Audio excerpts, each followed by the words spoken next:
Hi, welcome everyone. I'm Brian Schmidt with Geothermal Rising, and I'm excited to have Brightcore Energy here with us today to discuss some of the latest technology and techniques in geothermal.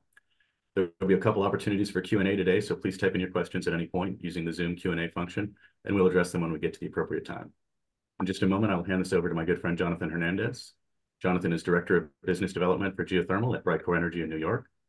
He's worked in geothermal energy development since 2010, having participated in numerous projects in North America, Latin America, Southeast Asia, Africa, and the Caribbean. He has supervised field exploration surveys and geothermal drilling projects and has presented lectures and professional papers in English and Spanish at various geothermal conferences. So without any further ado, I will pass it over to Jonathan and let him introduce the rest of our panel. Thank you, Brian. Thank you very much to the audience out there. It's a pleasure and honor to be here. We will be hosting a Q&A style webcast from Brightcore to the geothermal community with an illustrious panel. We'll be starting off with Mr. Mike Richter, then moving on to Dave Hermantin, and finalizing the panel with Tracey Ogden. I'll let our panelists introduce themselves, starting off with Mike. Good day, everyone. My name is Mike Richter. I'm the president of Brightcore Energy. Hi, Dave Hermantin. I'm Senior Vice President of Geothermal at Brightcore Energy. And I'm Tracey Ogden, Vice President of Geothermal Operations.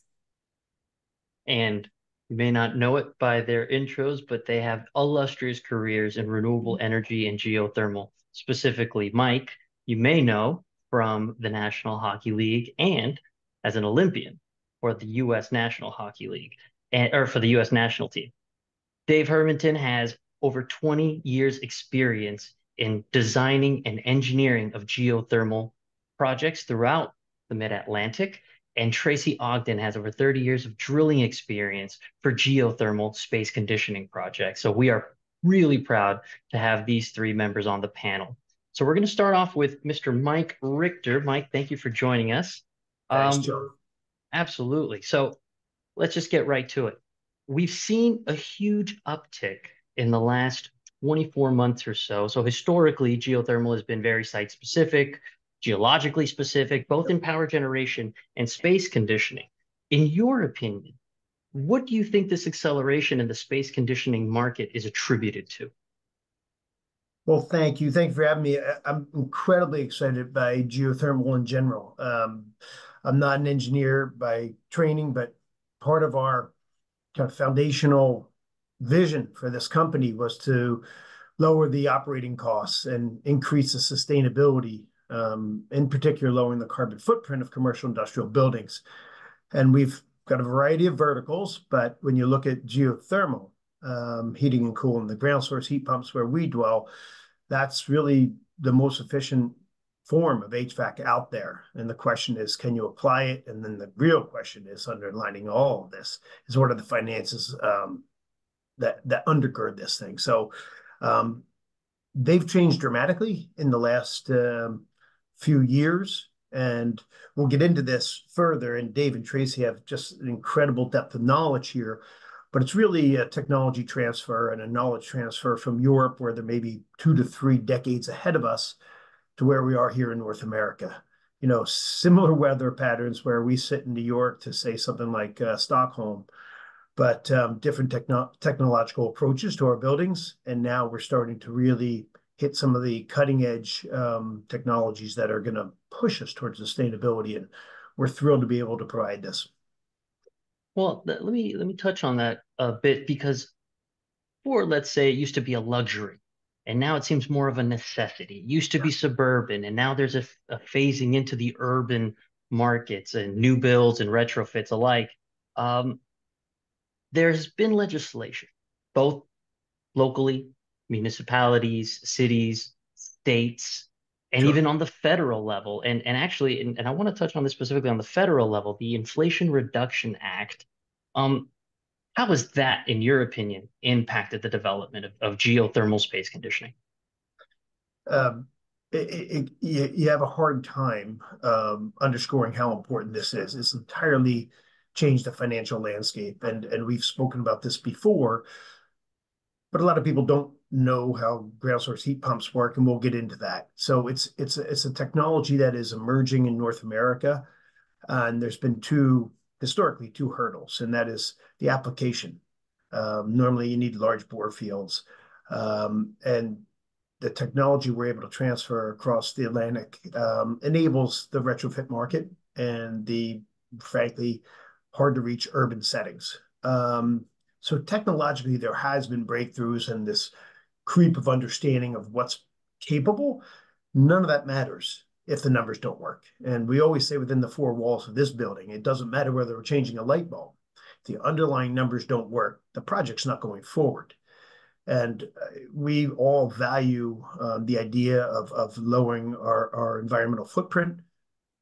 Most all of our customers do. I don't think that's a political or controversial statement. People want this, but the question is, what price can you pay for it? And when we understood that a lot of the incentives, as you've seen from lighting, from solar, were going to become more robust over time, we were getting into this space and understanding how to underwrite it. But when the IRA came out last year, the Inflation Reduction Act, it really was maybe a little bit stronger than we had anticipated, going through that, sausage making in Washington, D.C. So here you have them now on the federal level, a 30% diminishment in upfront costs. Now, there's little adders, and we can get into the specifics, but one of the important adders Please do. is, domestic content. And that's easily hit hurdle. So we feel that the baseline that we're starting with is a 40% diminishment in CapEx in the upfront costs of these systems. In the past, if I knock on a client's door and say, hey, we have this great technology that's going to save you operationally, they'll be interested. It's going to save you in terms of your green and sustainability goals. They will be interested. It'll make your environment within the four walls of your building more comfortable. It modulates the heat. It's not cold and hot.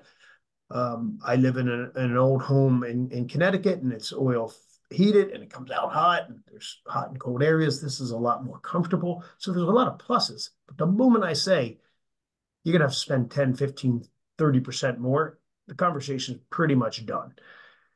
This IRA has, on a federal level, has really changed the conversation entirely, where we're finding sometimes the first cost, the CapEx upfront, is on par with the competitive technologies out there, and sometimes even cheaper. So when you have something that operationally is that much far superior, diminishes the carbon footprint to such a enormous degree, we're looking.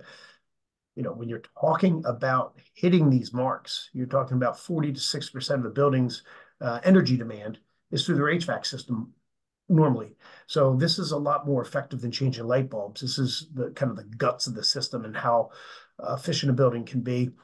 You hit that upfront capital costs and start really making inroads.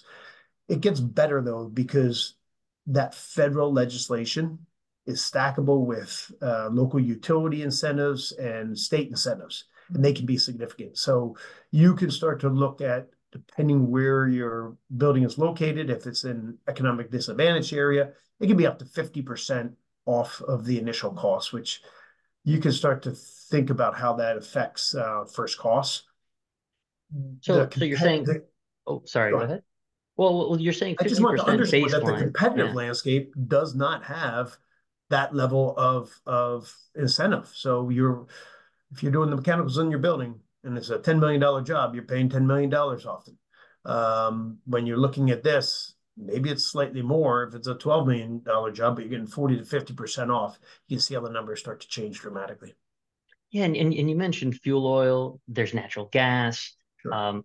With geothermal being both a decarbonization ability or technology, as well as an electrification solution, there seems to be a lot of focus, not just from a business case, CapEx, OpEx, but also ESG. Talk to us a little bit about what you've seen in the marketplace with ESG also as a driver with these incentives and how they've kind of played off of each other. Well, the ESG is coming about out of necessity. It's a feel-good story, and everybody wants to say, "Look, I changed my light bulbs," but there's a reason behind it. We have a climate crisis. There's a lot of volatility in the electricity market, in fossil fuel prices. It's down now, but they tend to go up, and just having that visibility going forward. So there's a big push for building electrification to hit some of these ESG goals. What we love about geothermal is, the ambient temperature of the ground in which we're putting these boreholes, and Dave and Tracey can get into the details of this, is consistent. It's 55 degrees. So in the wintertime, that mechanical lift is not an awful lot to get to 55 to 70. In the summertime, you're looking at very effective air conditioning. So we love the fact that when you're marrying efficiency in the building, and yes, we want sustainability, but we're also limiting the cost to operate these buildings. And ESG, when done right, should do both. What is efficiency? It's elimination of waste. And if my building's more efficient than yours, I have less waste, I'm paying less. And we've spoken about this before. It's a competitive landscape out there. I do not know one group that wants to concede any part of their business, operational costs, marketing, you name it. But if Goldman Sachs has a portfolio of buildings that is just cheaper to operate in a significant manner than their competitors, they're going to start getting market share, all else being equal. So these are big expenses. We're talking to very large landowners, municipalities, universities, where this is a significant chunk of their bottom line. So if we can start to chip away at the operational costs through this, feel-good name of sustainability, it makes a material difference in their balance sheet. So these ESG goals should be helping the bottom line if done right. But I think when you're dealing with municipalities, when you're dealing with universities, often very public-facing entities, and their constituents are demanding it.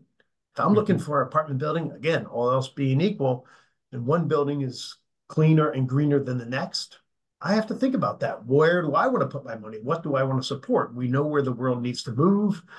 We know what we're trying to achieve, and it's not easily done. So if somebody can find a way in the building to diminish that carbon footprint by 30, 40, 50%, there's a place I want to support. And they often are, better places, as I was saying, just in terms of comfort and the living and working environment. So the ESG goals matter. They can be quite public facing, and they're hard to reach. And this is, I think, one of the most effective ways of getting there for the commercial industrial space. Wow, wonderful. Now, some will argue that these incentives are one thing, but there's also sticks aside from the carrots. Talk to us briefly about some of that and how that's also been a market mover. Well, our offices, we have an office in Brooklyn, New York, and Armonk, New York, where I'm sitting now. And what is understandably a huge topic of conversation is Local Law 97.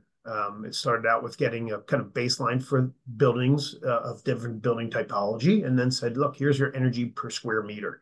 This is what you have to hit. And as soon as you start going significantly past that, there will be fines.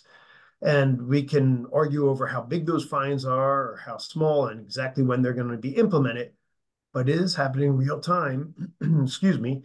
And this model of carrots and sticks, the carrots that we spoke of, the incentives are spectacular, they're meaningful, and they're robust. They'll be there for another 10 to 15 years, our understanding.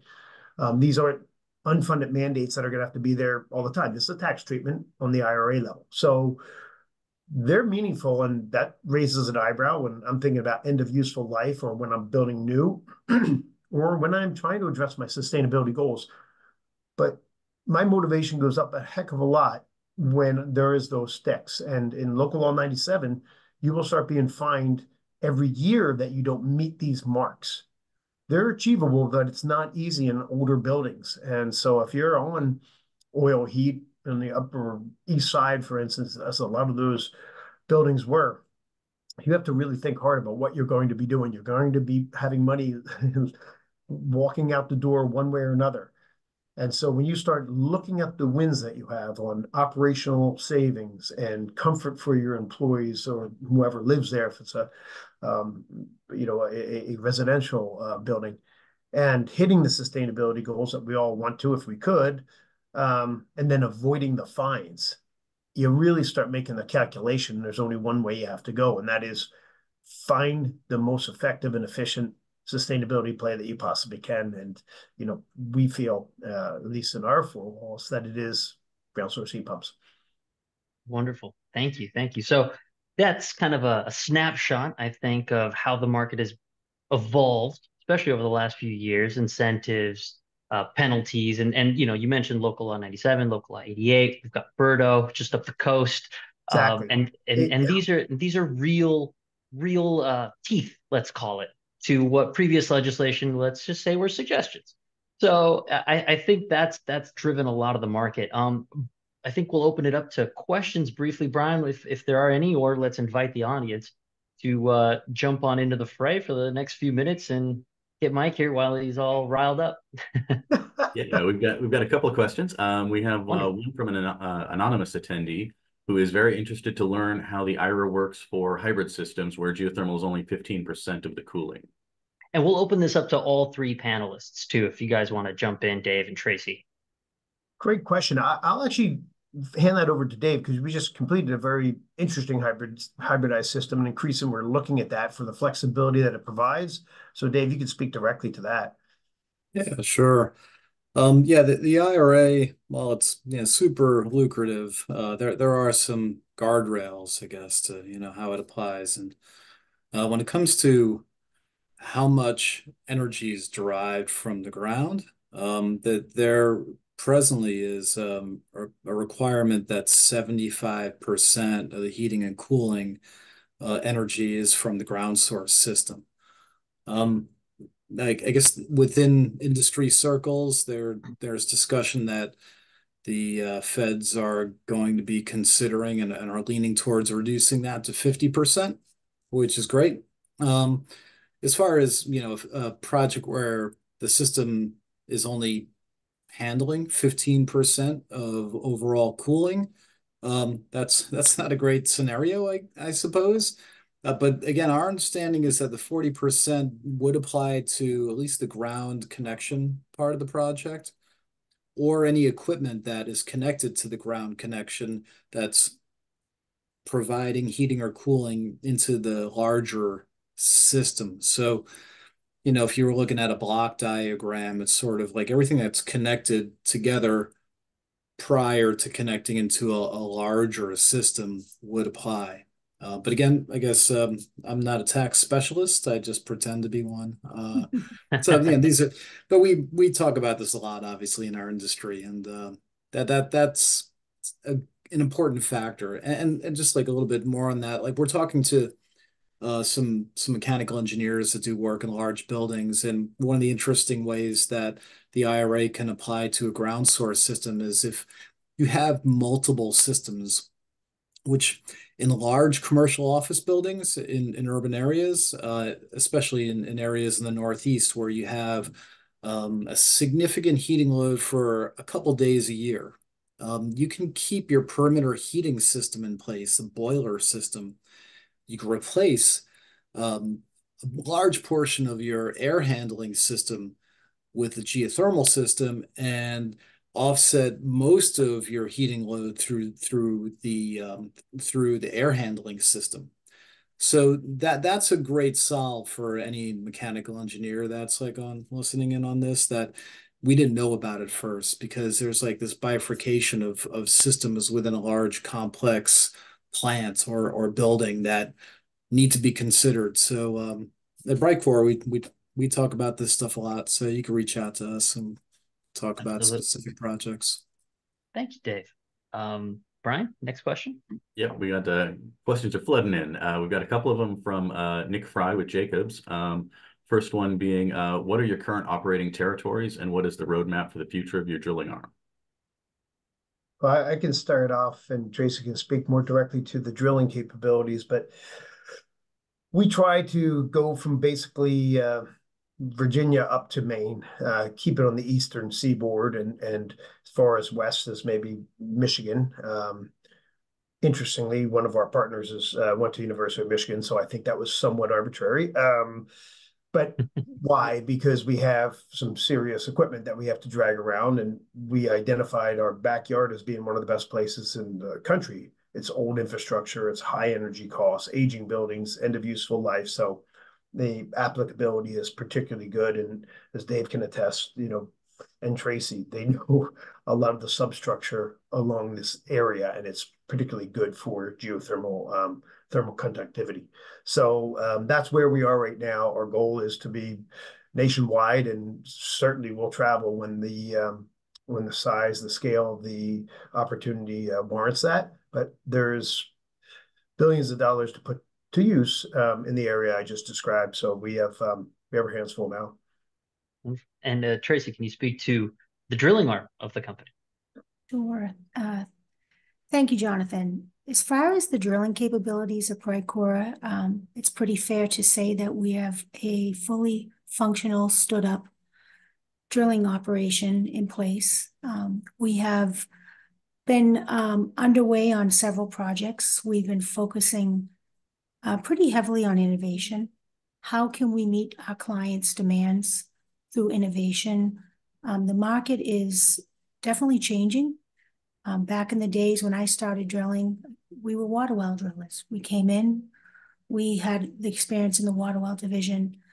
Pretty quickly, the water well driller had to become maybe the most educated person in the room, where we had to become innovative. We had to have solutions on how to get these projects done so that we could meet sustainability goals that may encompass us bringing equipment inside the footprint of a building, or potentially utilizing an electric rig.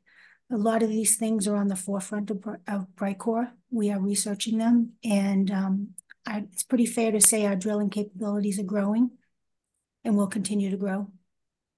Wonderful. Thank you. And just a word on that, Jonathan. It was, in our four walls, we'd love to sub things out, but we really felt with Tracey's advice and Dave's, vertically integrating this thing was crucial, just for the communication from design through execution and truly even the financing. And we have a great capability of that. And these things can be quite complicated. And so having everybody in one room, on one hand, is speaking to the next for quality control has become absolutely paramount. So was not easy to do this standing up of a fully functioning drilling company with the capability of financing and designing and executing. So yeah, that one was a big hill to climb. We feel like it's been absolutely worthwhile and continues to get better, really on Tracey and Dave's back. Well, thank you. So what we'll do, Brian, so we're going to continue on, and some of the questions in the queue may be answered in the presentations that remain. And we'll try to make a little bit of extra time because, as you mentioned, they were flooding in. So I don't want to step on anyone's toes, either the questions or our presenters. So Mike, thank you very much for setting up the market and kind of giving a landscape. We're going to move on to Dave Hermantin. And we left off with Mike and with Tracey talking about innovation, both in drilling and in the market. I wanted to start off with you going from the open well days and into what we're seeing now, closed loop, thermal energy networks, B-test. Tell us a little bit about your opinion on A, what's driven these advancements in engineering and design, and B, how it's helped. Sure. Well, I have my opinions. But like you mentioned, Jonathan, it's a safe space, Dave. Yeah, if I could talk freely. Yeah, my experience with ground source started on open well systems a couple decades ago, and I was actually involved in doing repair work and replacement of groundwater wells. And there were a lot of these systems that were installed where I was working outside of New York City on Long Island. And the reason why was for I guess the amount of these systems that exist in that area was twofold. One, a lot of these systems were installed during the OPEC oil embargo in the 1970s. And the other is the geologic conditions. It's an area that has really productive aquifers where you can put in a single well and get 1,500 gallons a minute all day long. So, those conditions were ripe for the use of ground source for heating and cooling and industrial use.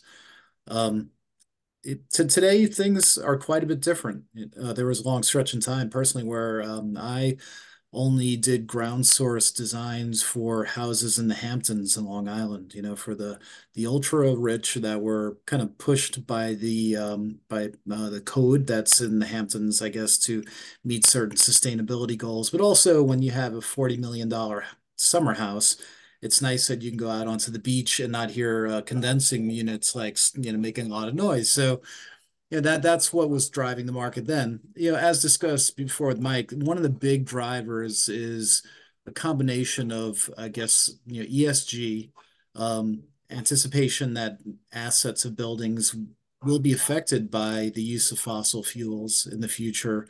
Some of the other carrots and sticks that you're mentioning. So a lot of the technology that has existed for quite some time is really being developed in our region a little bit more. I think thermal energy networks is an area where we're seeing that some of the use of that technology that was pretty limited is now going mainstream. The utilities in the Northeast, especially particularly in New York, the New York utilities have been mandated by the governor and by the Public Service Commission to implement many pilots. I think each of the main 7 utilities have to implement 5 thermal energy network pilots within the next 3 years. That's significant. I've never, that just didn't exist in the past. So that has really made our industry sort of huddle and say, okay, now's our time to shine and do this right. So, how do we do this? And it has us reaching out to other areas around the world to be able to pull in the most experienced and brightest minds to be able to execute on projects. For us, we're fortunate that we have some projects that are in development right now that are going to be really cool, pretty significant tech advancements, not only with ground source being the source energy for projects, but also coupling that with building science evolution. Most of us have heard about Passive House. And we're working on several projects where large commercial buildings and multifamily buildings are being constructed to meet Passive House certification requirements. And for any mechanical engineer that has seen the modeling and seen these buildings perform, it's decreased the amount of building load by tenfold. It's really incredible. So that makes ground source geothermal. And again, I guess, starting talking about open loop systems, now we are only really looking at closed loop geothermal systems because they're just inherently better performing on a long-term, from a long-term perspective with respect to operation and maintenance and useful life. So these types of ground heat exchanger systems don't pack the same punch as a super productive open well, but they're very reliable. So we see the coupling of advancements in building technology, building envelopes, and building sciences with ground source evolution, particularly using thermal energy networks that are taking energy from a building that might have a lot of waste heat and using that for end use that requires heat, is really the best way to provide super high performance and get the most bang for the buck. Yeah, and talk a little bit about this long-term performance because, for example, in the power generation sector, these are 30-year power purchase agreements where modeling is really key. So the designing of a loop, when you were dealing with water tables that were variable and aquifers and not necessarily the recharge that was on paper was available for you. Talk to me a little bit about modeling and the advancements in modeling specifically of these systems. Yeah. It's sort of, I guess the old saying, garbage in, garbage out. That is, really rings true with modeling. For years as a geothermal designer, we would get we would request building energy models, and we would get all different levels of quality of building energy models, because industry-wide, eQuest and some of the big, I guess, building energy modeling software packages were really only used by folks to be able to meet the minimum code requirement when they were putting in a building permit. So when they were looking to get their permit through an application, and that's sort of, that's a little bit crass. It's not really the case, but there really wasn't a lot of care taken in building energy modeling. So that's changing. Things are getting better there. But still, if you think about it, building energy modeling is a snapshot in time that's using data that's coming from, I guess, a source from ASHRAE, but it's not the actual temperature, it's not the actual conditions, it's not the actual occupancy that occurs. We're also dealing with climate change, so the data that we use today to model a building is going to change. So what we do at Brightcore is we do a lot of sensitivity analysis when we're modeling geothermal systems, but almost every project that we're involved in, the ground source system is part of a larger hybridized system. The best case scenario is when we're able to hybridize with air source, or a U10 thermal energy network type of system where there's diversity and energy load sharing, where we can balance systems for the long term. Because there's potential for a system to be wrong sized. And then in our industry, it would give us a black eye, and a black eye to us or a black eye to anybody in our industry is a black eye for everybody in our industry. That's very true, that sometimes this industry can fit on a pinhead. So that's great. And then finally, the ability of geothermal space conditioning. Aside from being a base load solution, electrification, decarbonization, wanted to get your thoughts on integration with other technologies and collaboration with other regions. So obviously, GeoRising is an international association, but we are here focused in the United States. So if you could talk to me a little bit about what Mike discussed, Scandinavia, for example, being 20, 30 years ahead of the game, and how maybe integrating with that portion of the world, as well as solar and energy efficiency. You mentioned passive house and the building technology itself. Yeah. When we started the Geo group at Brightcore, we were lucky that we were starting to pull together folks locally that had a lot of experience. But we're really fortunate that we were able to pull in people from Scandinavia, specifically from Sweden. And for me, being an engineer, I'm automatically a geek, right? So I happen to have had some experience where I'd have to look for sources of information, everything. Most of the authors of journal articles had Swedish names, or at least half of them. And one thing leads to another in life, right? And turns out that Brightcore, we affiliate ourselves with some of the people from the University of Lund, from Lund, Sweden, and they have the most robust geothermal program in Sweden. And Sweden, they're the biggest adopter of ground source energy. They have about a 20 to 25% market share of all buildings built up, the built up environment using ground source energy.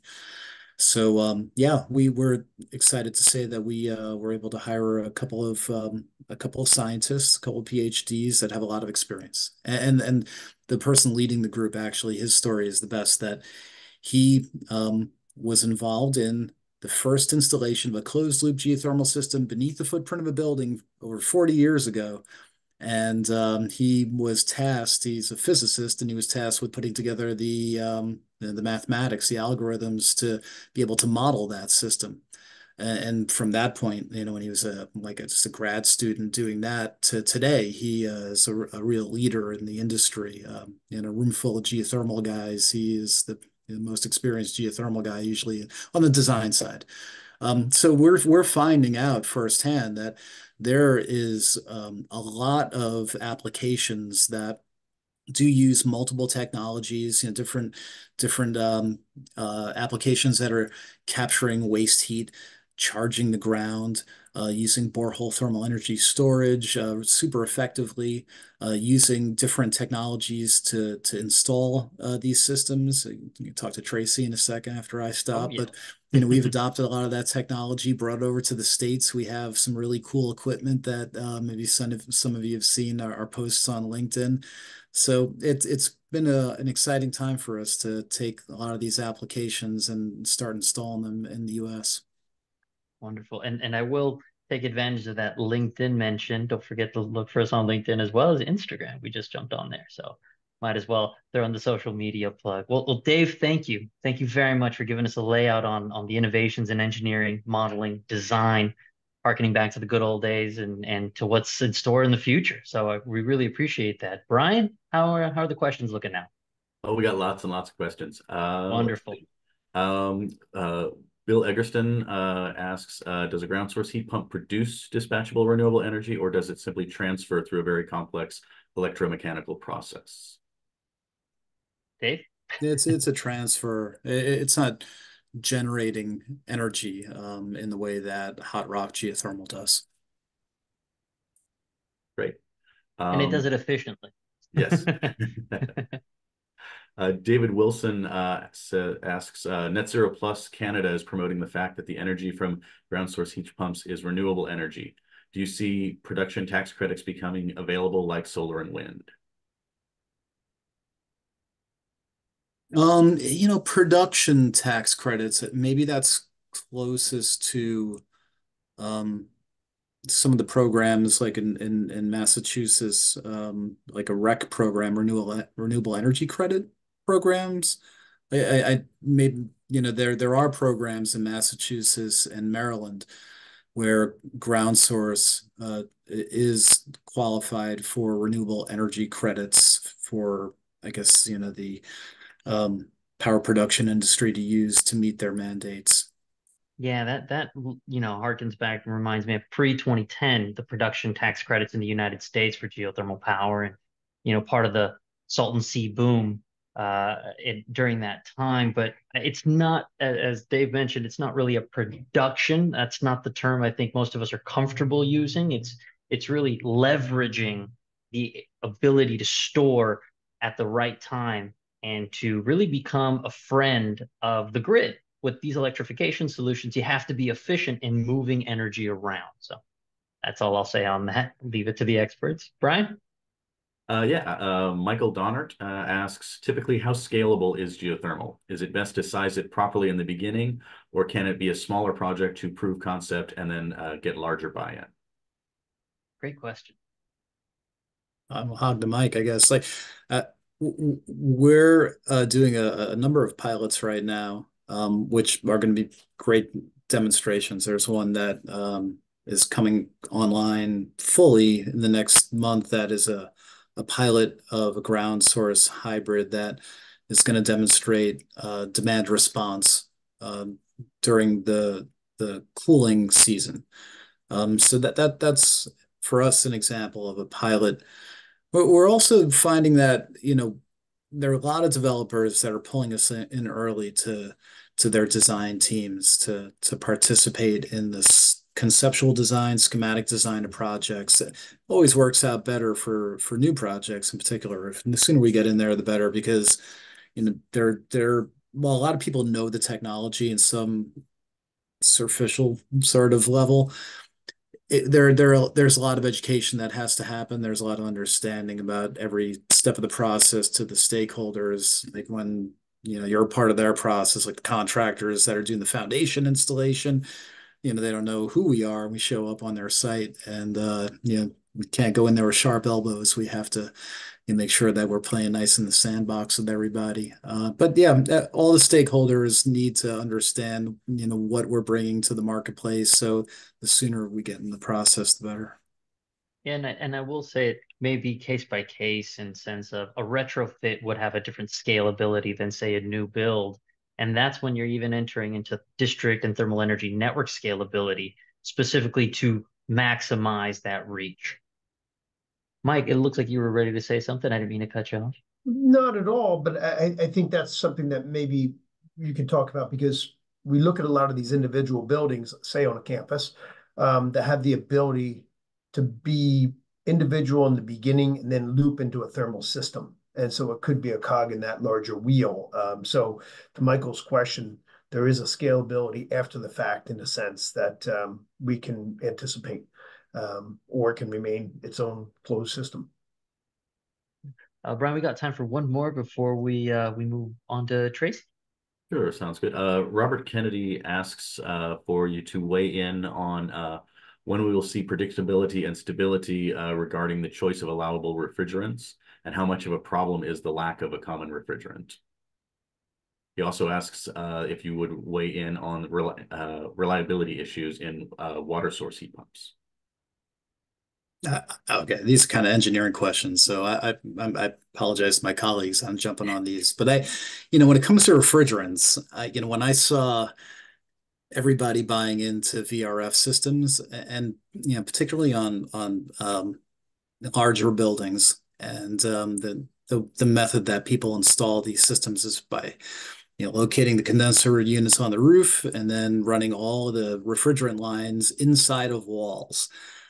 I thought to myself, well, I'm old, but like all of us have seen, like these changes in refrigerants. Like, what's going to happen when there's a new refrigerant that needs a different line set size? Like, how do you get to them?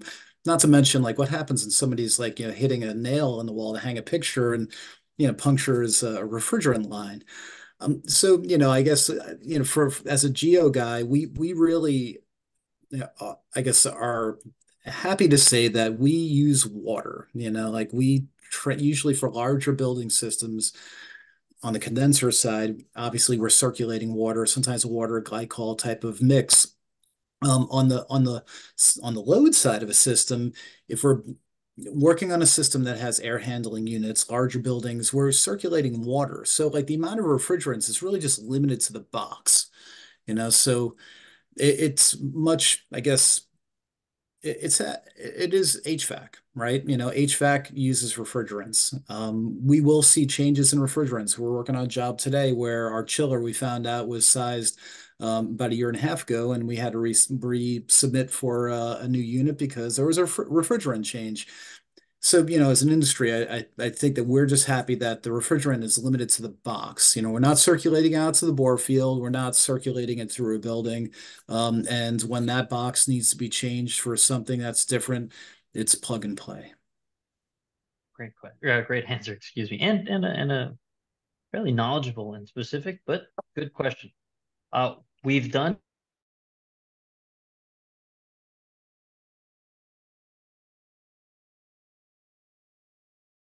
with drilling technology, specifically on what you've seen, especially in the last, let's say, 3 years, on some of the advancements in drilling technology, and how have they shaped the market, in your opinion?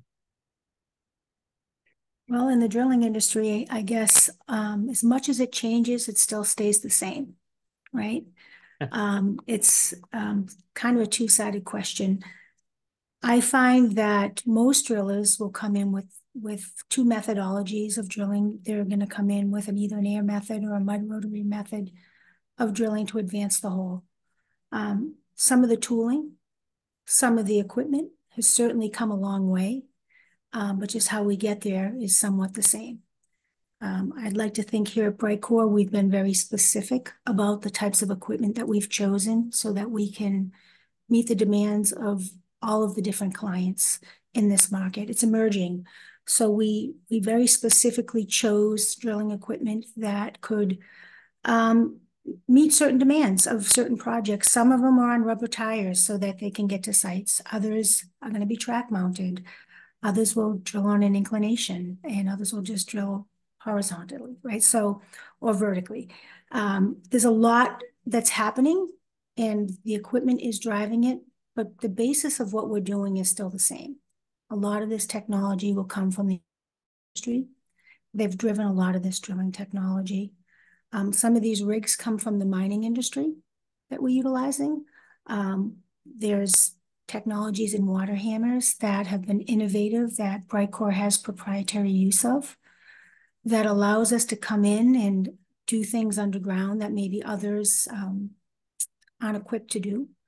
to help move a project along that otherwise may not be suitable for geothermal, particularly in settings such as the inner city, where water management could become very, very prohibitive in some instances and very costly. So we've been really diving into the technology on how we can meet the client's demands to either one, eliminate a discharge while we're drilling, or two, recirculate the water that's already there. So as much as it's changed, it's stayed the same, just to go full circle on it. But we are working on things to try to meet every different project and meet the demands of those specific projects. Right. Yeah. So you mentioned urban settings, and typically urban settings don't have a lot of wiggle room to do new builds. So we're looking at retrofits. Have you seen a big marked change in that over the last couple of years? Well, we have, and especially in New York with Local Law 97, we're going to see a lot more of it. So here at Brightcore, we've equipped ourselves to be ahead of that curve, right? We have mini rigs that we can utilize in spaces that otherwise would not be capable of retrofitting into a geothermal product, had we not had equipment that could come into low-hanging spaces with very little headroom.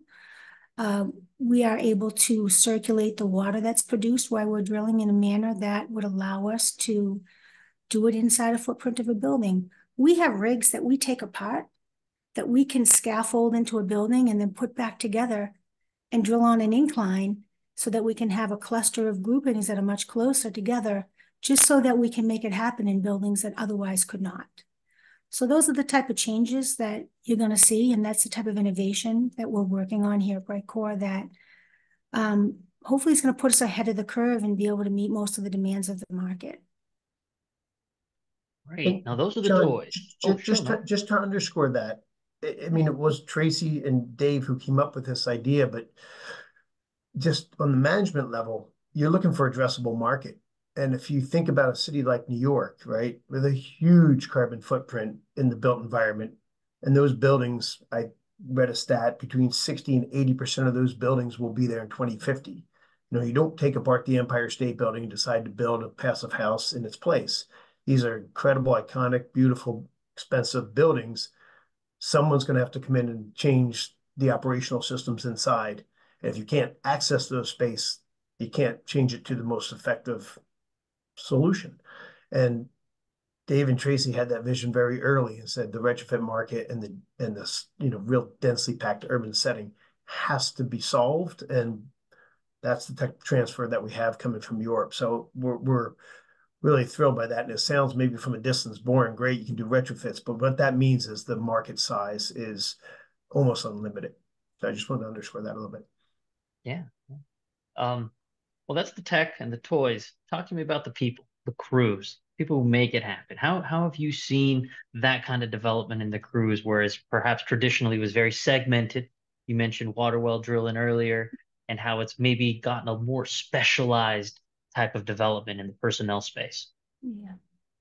Yeah, we definitely need to build on our workforce. We need some workforce development in geothermal. We are a very specialized group of people. We generally come out of the water well or the oil and gas industry from a standpoint of drillers. We also have the lateral division. You know, we have to spend more time educating people in tech schools that this is a viable and very worthwhile job opportunity for you. It's a career path. And it's very much in line with when you go to school to be a plumber or an electrician, or you want to join a union. This is a career path. We have to educate. Not everyone goes to college and is looking to become, get a 4-year degree. And this is a viable career path. And we are looking through just state and local agencies to develop the workforce. We are very much water well drillers or come out of the oil and gas industry. Recently, we've seen a big uptick in resources coming out of the gas industry from a pipe fitter standpoint. Now that we're going larger scale and we're trying to network this as a geothermal, to electrify a whole network of systems, we have people that are in the oil and gas industry that want to come in and do some of this piping work. open up the streets and get these systems connected to networks. But there's still a shortage, and we still need to bring in more manpower. With the help of some resources such as heat and some local and state agencies, there's a lot of workforce development through like New York Geo and some of the state agencies.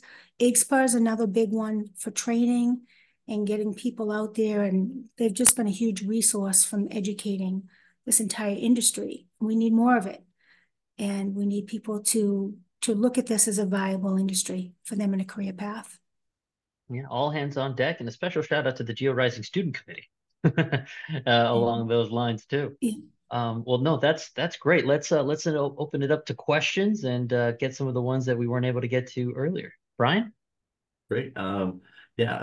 Christoph Stump asks, what is the life expectancy of underground portion of the geothermal system? Does it need to be maintained? And if so, how?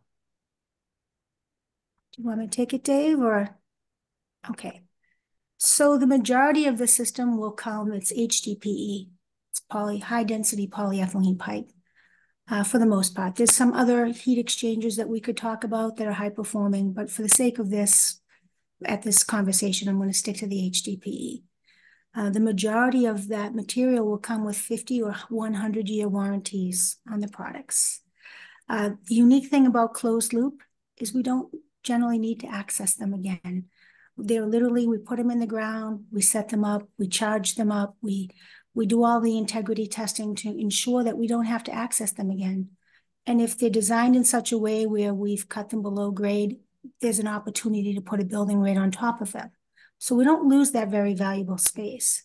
So the longevity of these systems are built to last, 50, 100 years. Longer than our lifespan, these systems will be in place.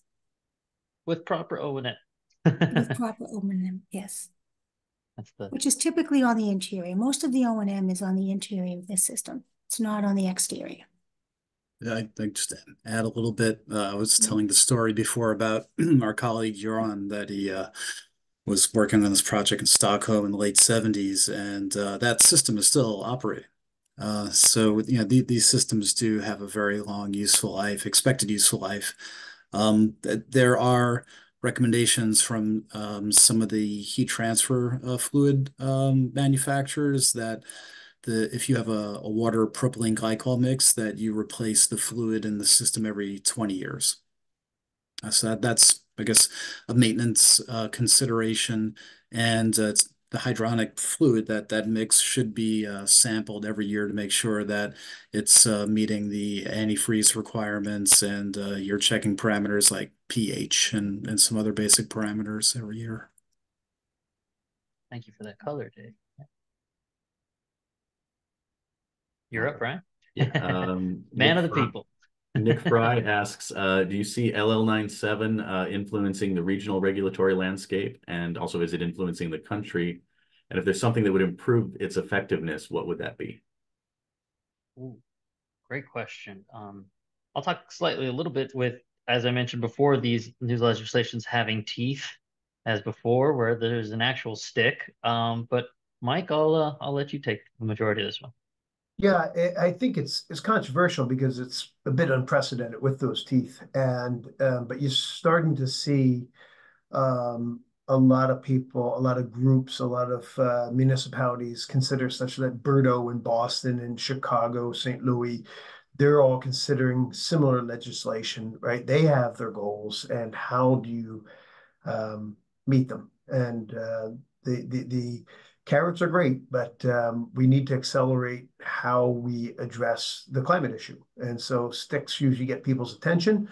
There's lots of studies out there that say people would rather avoid losing $10 than win it. And so this, oddly enough, really risk avoidance in a sense. So when you have that fine out there, there is a fine that is, quantifiable, and you do a lot to avoid it. So I think it's been very effective. There's a lot of discussion about when and how quickly they can implement this, but these things are marching along, and there'll be certainly steps forward and back, but I think this is the shape of things to come. And we increasingly find this either internally, a university says, hey, I'm going to be, 80% carbon reduction by 2050 or whatever it is. And then they go back inside and say, now, how do we achieve this? So some of it is internally created, but often it's going to be from on top. And, like it or not, these things are coming. So you're going to have to start addressing it. And a lot of the clients we're working with, those that are most on top of the facilities, anticipate the first hurdle in 2024 this year. The next one's going to be coming along at the end of this decade, and they're preparing for it now. So you don't want to open up the calendar year and say, hey, how are we going to meet these things? This has got to be in the planning stage now, and it's happening. Thank you, Mike. Great. I think we have time for one more. We have a question from an anonymous attendee. What do you consider the biggest gap in workforce that needs to be addressed, if any? Tracey? I guess I'll answer that. I think most drilling firms will tell you the drillers. We need drillers and we need lateral installers, capable, knowledgeable drillers. Most drillers come from a background where their daddy was a driller and their daddy's daddy was a driller, right? And that's just really the reality of this particular trade. And people are being, pushed to be more educated and go to college and get degrees. And we see less people going into the actual workforce. So I would have to say drillers are the number one need that we have. Dave, you'll probably say modelers and mechanical engineers dedicated to geothermal, and Mike might say financial modeling for sustainability. No, I would agree with Tracey. Yeah. I mean, it's been very much a choke point. It's why we stood up our own. Truly, we're all chasing the same small handful of people that have that capability, and unless you start growing them internally, it's problematic. So, that anonymous question sounds suspiciously like one of our employees trying to leverage a contract negotiation, but I don't want to go in there. He's recording this. Yeah, they're mildly important. We may have time for one more, Brian, or what do you say? Sure. Let's get one more in here. Another anonymous questioner. Do you see this technology able to be more commercialized in the near future? What is the next step you see this technology doing to tap into its full potential? I'll start off, and I would curious to hear Dave and Tracey opine on this. But look, this is an emerging technology in North America, and it's been there. It's, I think, correct me if I'm wrong, Dave, something like 1% market penetration. Few people want to be the guy that says, hey, I'm going to be the first to try X technology. You don't want to be too far ahead of it because there's a big perceived risk. But you also don't want to be the laggard. And we're somewhere in between that now. You're starting to see it deployed. There's a lot of successful programs out there, beautiful opportunities that are in design right now, some really thrilling projects across the board. There's good people doing really important work. And so I think it has changed. And so this is going to be, it's an arrow in the quiver. Is every opportunity out there going to be solved with ground source heat pump? No. But far more are going to be considering it. And we're getting incoming calls now rather than knocking on doors and say, this is a possibility. They're understanding it. People are educating themselves. They're looking across. And it's just like solar. When you start to see that your neighbor has it, you start to kick their tires. Can you take a shower on a cold day? What about clouds? All these things are answered by people not just selling it, but experiencing it on a day-to-day basis. And that changes the market massively. And I'd like to piggyback off of that and just say that we really need to make this scalable to make it happen. And we have to really embrace these network geothermal systems so that every person from every background has access to the sustainable type of technology. The upfront cost has always been prohibitive from a standpoint of individual homeowners purchasing this technology. We need to find a way to work with the utilities to make this scalable and available to everyone so that we really can make an impact. To me, that's the next big step. And coupled with education, letting people know it's when this pilot program's going by your house to jump on it, this is an opportunity to get in from the ground up. We need to continue to educate, and we need to really back these pilot programs that are going in so that we can network these systems more scalable. Any last comments, Jonathan? Just wanted to thank people at GeoRising for giving us the opportunity to really discuss something that I think in the grand scheme of things will not only help the geothermal industry as a whole, but I think as Mike said, the climate crisis and finding solutions, working together, utilities, drillers, modelers, financial markets, all kind of need to get on the same page and really just advance this together. You know, we can't just have one guy pulling in each way or one gal going the other. It just won't work. And I think we've seen that a little bit in the power sector. And so having the unity in the space conditioning market, I think is huge. So thank you. And I want to thank all of our attendees for joining us today, and especially the folks from Brightcore Energy for this great discussion. If you're interested in learning more about thermal energy networks, be sure to join us at the Thermal Energy Network Symposium in Rochester, Minnesota, March 12th through 14th. Details can be found on our website, www.geothermal.org. Have a great day, everyone. Bye. Thank you. Thank you. Bye-bye. Bye, guys.